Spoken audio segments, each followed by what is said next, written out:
this is it,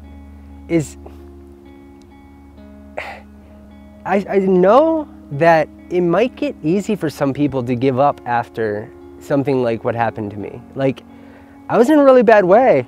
Like, there's a family that I still associate with that was at Craig Hospital. They're amazed that I'm doing this kind of stuff because like they knew the condition I was in.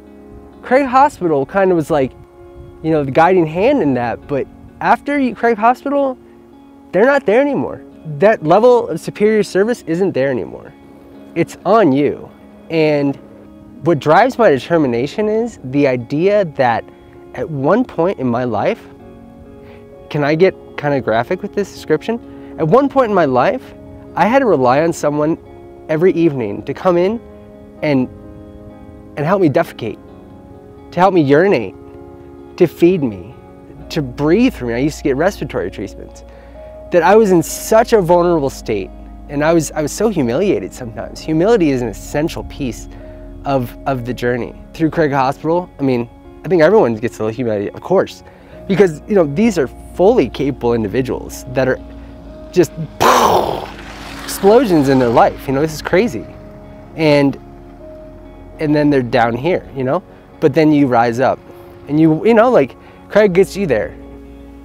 On October 15th, 2006, after a friend and I had been riding our bikes for about 7 days in an attempt to ride cross country, we made camp one night at a place in Byers, Colorado, out on the Great Plains kind of, and someone decided in the middle of the night to come and run over my bivy sack that I had been camping in. It was bright and it was orange, so I'm pretty sure they saw it, but it doesn't really matter. What happened was I got caught underneath the truck and it dragged me 300 feet on the ground through the forest floor, and it broke my spine, my entire lower spine, L1 through 5, and my sacrum. And yeah, I had a traumatic brain injury after that.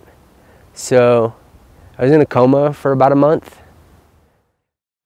One of the first questions I asked when I got up, when I was like awoken, you know, like, and I was coherent enough to ask questions, was, is my bike okay? Is my bike okay? I want my bike. And I was very wily and very belligerent, you know, because I was on a lot of medication, my brain had been hurt. Because honestly, it wasn't until I'd found cycling that, I don't know, it's a big piece of my identity nowadays. Like, this bike, yeah, it kind of defines me somewhat.